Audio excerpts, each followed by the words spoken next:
Bien bonsoir dans l'actualité de ce tout premier jour du mois de Ramadan 2013. Toute la lumière sur cette fameuse série de profanations présumées au cimetière Saint-Lazare. Dissipation totale des hommes d'ombre. L'enquête de la section de recherche de la gendarmerie révèle qu'il s'agissait plutôt de vol et non de profanation. L'auteur a été arrêté. L'individu de 46 ans est un revendeur de métal. Investissement étranger au Sénégal, l'État fixe le plafond du taux de nantissement à 50 millions de francs CFA, un plafond qui s'applique aux investissements à partir de 2 milliards de francs CFA. La mesure devrait attirer les investisseurs. Consolidation des relations fraternelles Sénégal-Gambie. La commission mixte a planché sur des projets d'accord entre les deux pays, essentiellement autour de la sécurité, du commerce et du tourisme. La série de reportages Ramadan ce soir nous mène chez le frigoriste, au marché du ventilateur et chez la coiffeuse à la découverte justement des tendances Ramadan.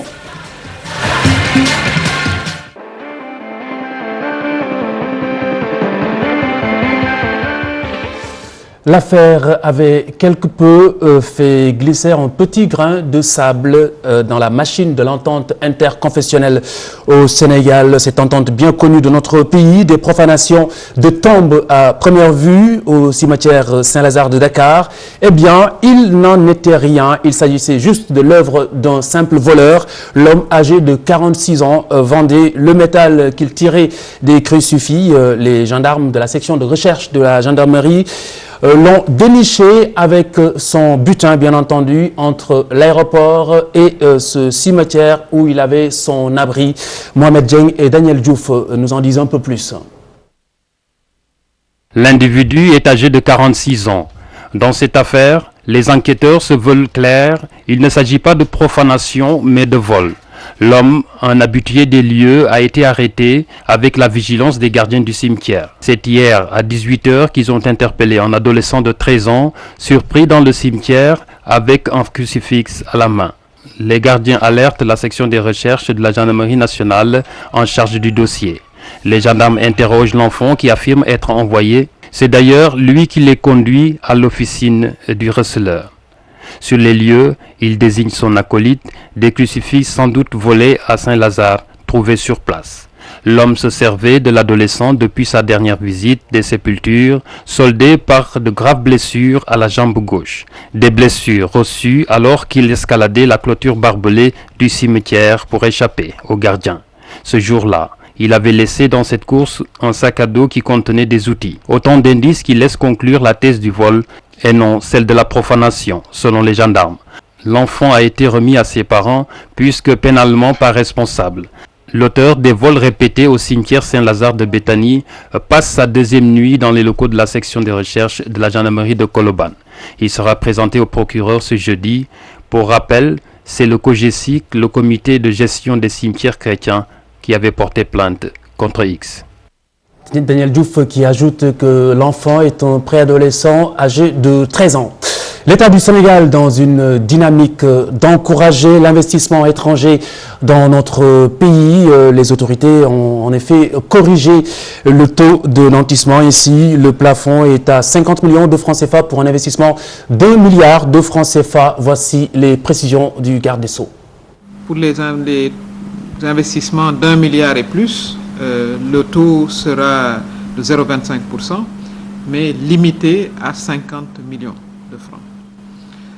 Nous avons pris cette décision parce que nous savions déjà que nous avons l'un des taux de nantissement les plus élevés de la sous-région, ce qui est un handicap pour la compétitivité du Sénégal, pour les investissements étrangers.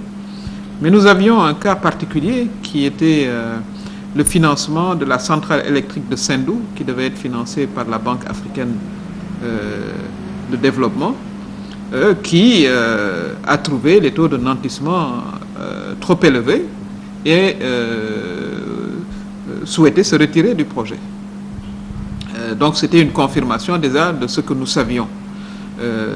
Évidemment, nous avons limité, nous n'avons pas changé les taux, nous les avons limités, ce qui nous a permis effectivement de bénéficier de ce financement lors de la dernière réunion de la BAD pour le financement de la centrale électrique de Sendou.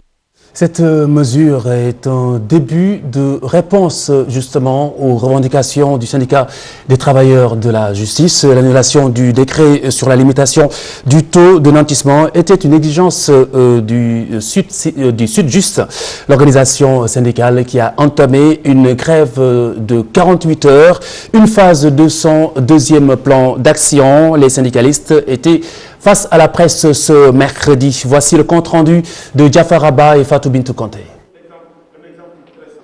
Après une grève de 24 heures, le Sud-Just, syndicat des travailleurs de la justice, entame leur second plan d'action par une grève de 48 heures et des restrictions dans tous les tribunaux. Le bureau exécutif national s'est réuni d'urgence sur les recommandations de la base pour décliner un deuxième plan d'action qui commence aujourd'hui par une grève générale de 48 heures sur toute l'étendue du territoire national. À cette grève générale de 48 heures, nous avons demandé au greffier en chef de refuser systématiquement l'application de ce décret-là. Parce que si l'État a la possibilité, le président de la République a la possibilité de prendre un décret, je crois que l'application de ce décret nous revient à nous. Et nous avons demandé à nos mandants de refuser systématiquement l'application de ce décret. Nous avons demandé aussi à nos camarades qui prennent les audiences de refuser systématiquement de signer et de délivrer les décisions là qui vont provenir de ces audiences-là. Le Sud-Just, qui faisait face à la presse ce mercredi, réclame l'application des 2 points du protocole d'accord signé en 2009 et relatif aux privilèges de juridiction.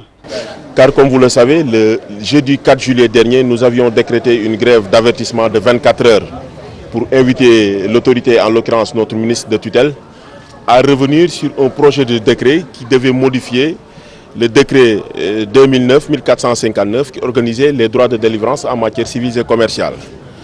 Mais nous avons été au regret de constater ce qui était à l'état de projet est devenu maintenant une réalité. Ces travailleurs de la justice condamnent jusqu'à leur dernière énergie le manque de considération de la garde des Sceaux à leur égard. Nous avons compris le dilatoire et le cynisme dont fait preuve l'autorité à l'endroit des travailleurs de la justice. Maître Ousmane Dia et compagnie comptent se battre jusqu'au bout pour préserver leurs acquis. Ils demandent en outre au chef de l'État Macky Sall de prendre ses responsabilités quant aux agissements d'Aminata Touré, le ministre de tutelle. Le ministre de la Justice, justement, qui a affiché une ouverture à l'échange avec les syndicalistes de la justice, Aminata Touré, qui n'utiliserait pas justement le terme crise pour qualifier cette situation. Elle appelle simplement au dialogue. Écoutez. Vous avez une plateforme d'ailleurs qui, lorsqu'il déposait le préavis de grève, le décret n'y figurait pas. Le décret est intervenu après. Nous sommes ouverts, encore une fois, je voudrais vraiment solennellement réaffirmer la disposition, les bonnes dispositions du gouvernement à ouvrir des négociations sur la plateforme. Le fonds commun concerne 823 personnes exactement. Il est alimenté par divers frais administratifs, dont les frais de nantissement. Je peux comprendre qu'il y ait cette volonté de sauvegarder cet acquis. Nous n'avons jamais envisagé d'ailleurs de supprimer les fonds communs, contrairement à ce qui a été dit dans la presse. Par contre, nous avons également la volonté de régler les problèmes concrets des Sénégalais. Et d'ailleurs, je pense que c'est dans l'intérêt du fonds commun qu'on limite. Ça veut dire que vous aurez une fréquence plus accrue, plutôt que voir tout le monde partir parce que les taux de nantissement sont trop élevés. L'Union nationale des coopératives d'exploitants forestiers du Sénégal qui menace de porter plainte contre le ministre de tutelle, les membres de l'UNCFS qui jugent injurieux des propos qu'il prête justement à Ali Haïdar. Ils demandent l'arbitrage du chef de l'État Macky Sall à propos de ce différend, selon leurs termes, entre le ministre et l'organisation. Voici le président de l'UNCFS. Réunis en Assemblée générale à Kolda, les membres de l'Union nationale des coopératives d'exploitants forestiers du Sénégal, UNCEF, ont décidé de porter plainte contre le ministre Ali Haïdar, qu'ils accusent d'avoir tenu des propos injurieux à leur encontre. Une plainte de tous les noms de magouilleurs, de corrompus, de lobbyeurs, de tous les noms d'oiseaux. Donc, on pense que ce n'est pas son rôle. Donc, lui, en tant que ministre de la République, s'il le fait, nous, ce que nous devons faire, c'est de transférer cette affaire à qui de droit. Tout est parti d'un arrêté ministériel limitant le nombre de quotas d'exploitation alloués aux opérateurs membres de l'INSEF. Ces derniers dénoncent le pléthore de groupements d'intérêt économique créés par le ministre Ali Haïdar. Ils l'accusent aussi de signer l'arrêté par la main droite et de distribuer des quittances par la main gauche. Pour briser cette grève, il faut prendre du charbon du tout venant dans les zones non aménagées, dans les forêts classées. Et ils donnent des quittances à ces messieurs. De décembre à nos jours, 1400 camions à raison de 1 million de francs le chargement, et que tout le monde sait qu'ils ont 30% de cette affaire. L'UNICEF a dit que maintenant ça ce n'est plus de la répression, ça c'est du business. Les exploitants forestiers demandent au chef de l'État d'intervenir dans le différend qui leur oppose à Ali Haïdar.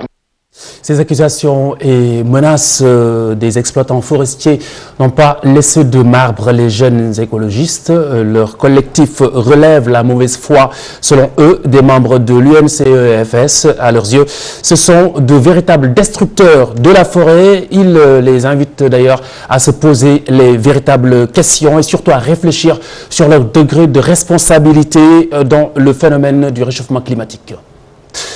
Nous poursuivons cette édition avec cette 6e session de la commission mixte Sénégal-Gambie. La rencontre co-présidée par les ministres des Affaires étrangères a porté sur des projets d'accord entre les deux pays.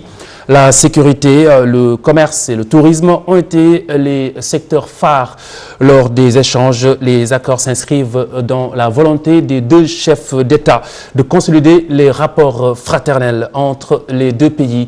Et Diallo Ibrahim Khan. Mankeur Ndiaye et son homologue gambien valident les travaux de la 6e session de la commission mixte. Ainsi, les deux pays s'engagent pour la redynamisation de la relation bilatérale. Les deux pays vont renforcer leur coopération dans le domaine de la sécurité, dans le domaine de la lutte contre le terrorisme, contre la criminalité transnationale organisée, contre les trafics de tout genre qui se déroulent de part et d'autre de nos deux pays. Je crois que c'est une question fondamentale de la sécurité. On en parlait dans le communiqué de l'échange de renseignements stratégiques à cet effet. D'autres secteurs, comme le tourisme, la culture et le sport, sont également pris en compte. Des accords seront signés en ce sens pour raffermir davantage les liens entre Dakar et Banjul. Le commerce, mais aussi le transport, ne sont pas en reste. Il y a quelques difficultés qu'on a évoquées durant cette session. Je partage la proposition de Madame le ministre de tenir le plus rapidement possible un comité pour examiner tous les problèmes liés au transport, qui est un volet extrêmement important parce que c'est le moteur de l'intégration des transports. Et au-delà de cela, il faut le signaler, c'est la volonté politique exprimée par les deux chefs d'État et les deux gouvernements d'aller vers le pont sur le fleuve Gambie. C'est extrêmement important. La partie gambienne se dit satisfaite de l'état de la coopération. Toutefois, elle insiste sur le suivi des accords. waxtaan bi rafet na baax na waaye nag ñu boole ci rek di gestu liñ waxtaan ñuy ko defee tamit because loolu tam am na solo kon su ko defee waxtaan bi du nekk waxtaani kese rek waaye dafa fekk lépp luñ tëral rek d'accord ci dinañ mun a ne gestu ëllëg ne lii waxtaan nañ ko d'accord nañ ci def nañ ko. Les deux pays entendent faire de leur coopération une priorité. Ainsi, la commission mixte se retrouvera à Dakar en 2015. Ce sera à l'occasion de la 7e session. Afro-baromètre, 4e série de ces enquêtes. Le rapport rendu public révèle que les Sénégalais sont peu satisfaits de la gestion de l'économie du pays. L'enquête souligne par ailleurs que les citoyens sénégalais sont bien au courant du déroulement des audits auxquels ils portent d'ailleurs beaucoup d'intérêt.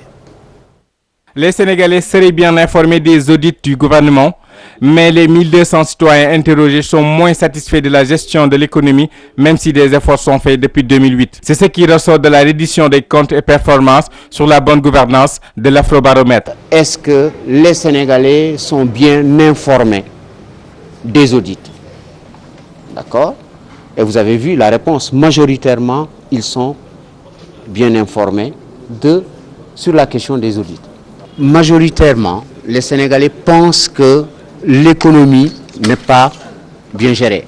Mais entendons-nous bien, et le ministre l'a dit tout à l'heure dans son adresse, en matière d'enquête, les mots ont un sens. Par exemple, ce n'est pas la gestion d'un point de vue technique, mais ce sont les performances du gouvernement. Cette étude participe à la volonté du gouvernement à veiller sur la bonne gouvernance. Certains paramètres doivent être pris en compte, notamment les réalités du pays à étudier. En toute indépendance, que des responsables du gouvernement, des techniciens, puissent échanger avec ceux qui conduisent ces études-là, ne serait-ce qu'au plan méthodologique. Parce qu'il est très bon qu'il y ait une adaptation des instruments de recherche qui nous proviennent de l'étranger, notamment de l'Université de Chicago. Mais il est encore mieux que ces documents soient adaptés en rapport direct avec des structures et des scientifiques sénégalais. Afrobaromètre est une organisation internationale qui mène une série d'enquêtes dans les pays membres du réseau. Ces enquêtes ciblent l'état de la démocratie, de la bonne gouvernance, des performances économiques, entre autres. La FAO, chevet des victimes des inondations de la dernière campagne agricole au Sénégal, l'Organisation des Nations Unies pour l'alimentation et l'agriculture cible 10 000 chefs de famille des Ziguinchor, Podor, Kolda et Linguère. Une importante enveloppe est prévue, ce en faveur des paysans sinistrés. Voici les détails avec Ali Bandel-Nyang. Suite aux inondations de l'année dernière, une insécurité alimentaire et nutritionnelle pèse lourdement sur des ménages agropasteurs très vulnérables du fait de la baisse des productions. Dans plus de 72% des ménages, les stocks céréaliers sont très faibles dans plusieurs collectivités locales. Des déficits céréaliers fourragers inquiétants au niveau des communautés rurales de Nabadji, Bokidjawe et Agnam dans la région de Matam. C'est pour soutenir toutes ces familles vulnérables que la FAO a ciblé 10 000 chefs de famille dans le cadre du Fonds central d'intervention d'urgence. Un budget global de 783 millions de dollars pour l'achat et la distribution d'intrants agricoles en vue de la prochaine campagne hivernale. Qui consiste à assister les ménages qui ont été affectés par les inondations de 2012. Et parallèlement aussi, parmi ces ménages, il y a ceux qui avaient été affectés en 2011 par la mauvaise production. Donc combiné, ça nous permettra au moins d'améliorer le ciblage et d'atteindre la cible réelle. Et ça permettra au moins de partager, comme j'ai dit, les objectifs du projet et de partager aussi les critères de ciblage qui me paraît un facteur très important. Nous allons apporter des intrants agricoles. Intrants agricoles, il y a les semences vivrières, ensuite l'engrais.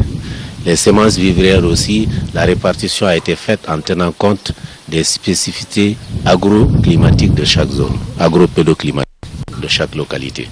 Si je prends l'exemple de la région du Nord, il y a des localités, ils ne font pas de riz, ils ne font pas de maïs aussi. Les conditions climatiques et pédologiques ne permettent pas de faire ces deux cultures. Par contre, dans la vallée, il y a des zones qui recevront du riz, par exemple Podor et une partie de Matam.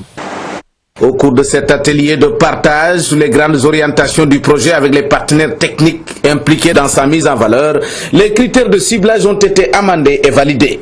Une rencontre qui a regroupé les autorités des collectivités locales des régions de Matam et de Saint-Louis, couvertes par le projet. Et puis les risques d'inondation, Philippe Maguilène Senghor n'entend pas du tout se faire surprendre cette année. Le centre de santé de Yoff a démarré des travaux de canalisation.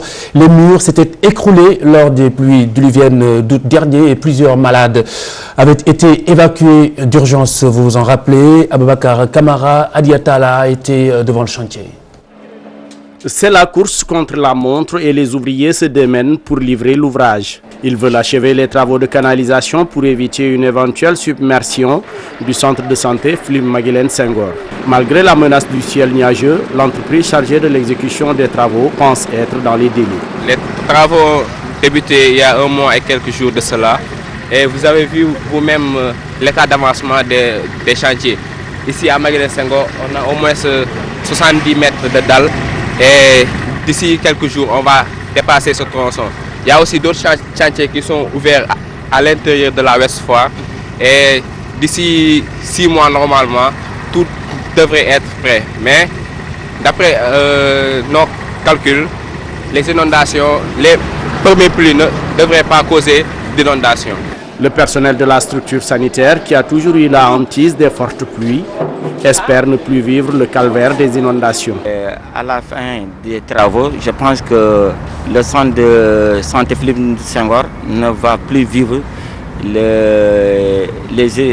comme l'année dernière, les inondations qui nous ont coûté quand même une fortune et un dégât matériel énorme. On avait perdu tous nos biens ici. Tout le matériel était submergé par l'eau, donc ça ne restait rien quand même. Même les ambulances et tout. Rien n'a pu être sauvé là? Rien quand même. On était dans le désarroi le plus total. Dakar a enregistré ses premières pluies.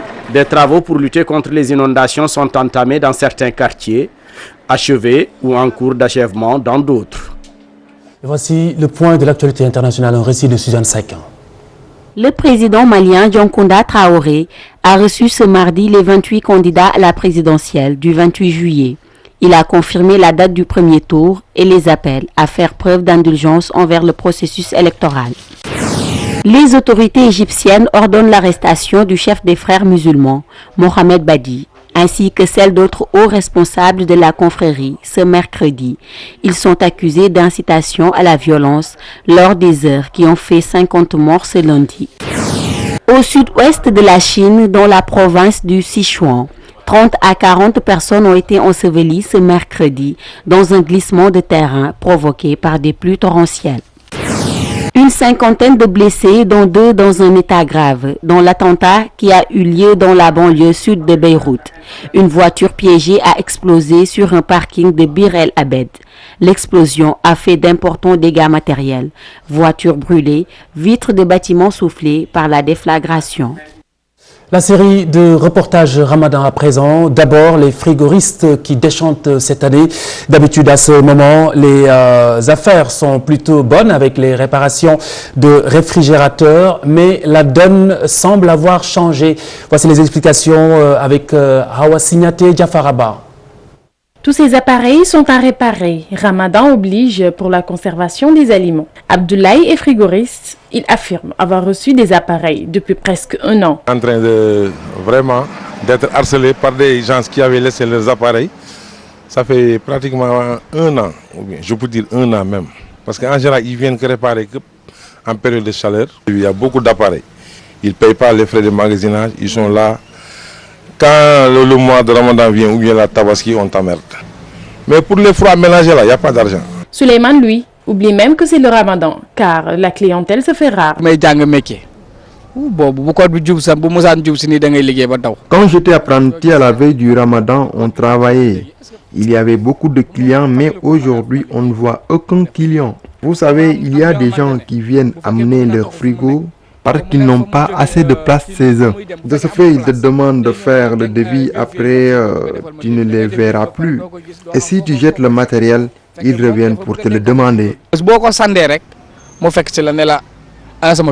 Ces appareils dorment dans son atelier depuis belle lurette. Cependant, Abdou invite le propriétaire à venir les récupérer. Ils n'ont plus, vraiment, ils n'ont qu'à prendre leurs appareils, laisser les appareils à la maison. S'ils n'ont pas de quoi réparer.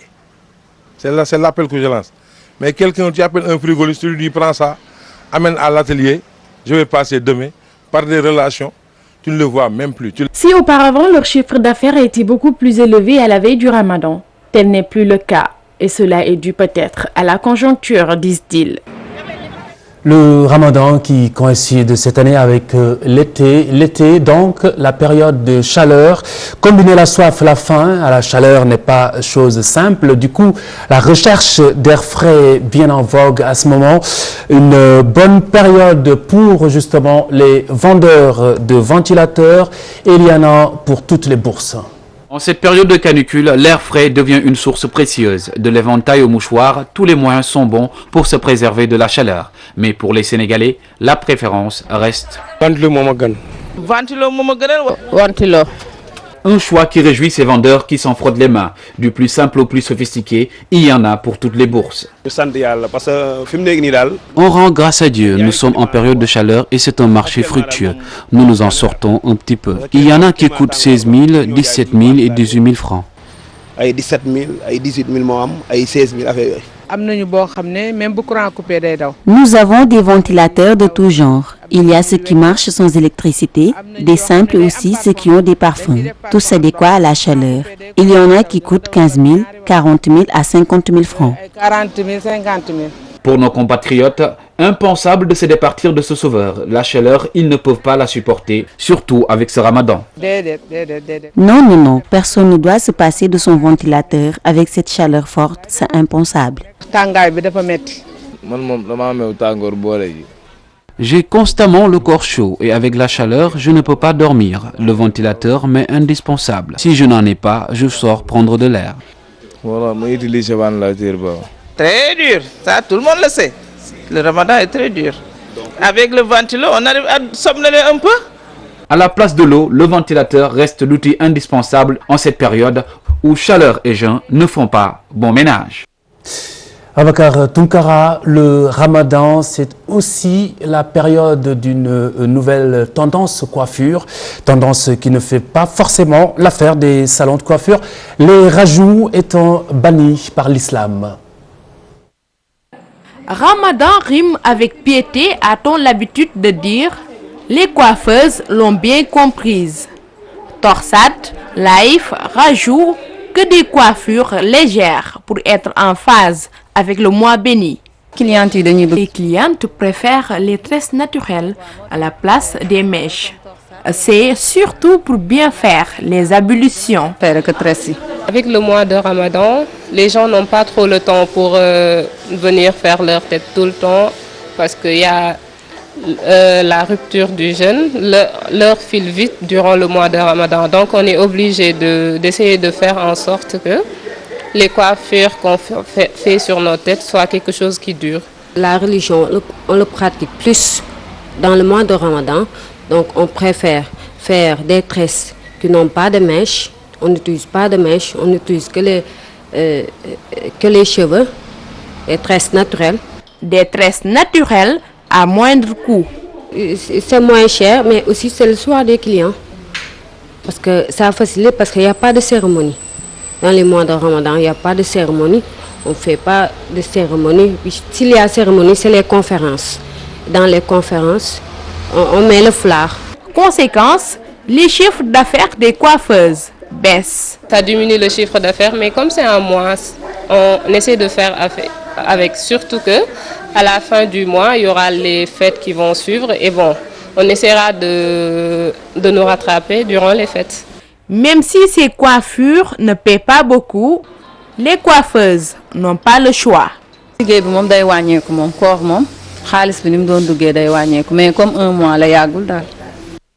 Bon mois de Ramadan et bonne soirée Ramadan sur TFM. Au revoir.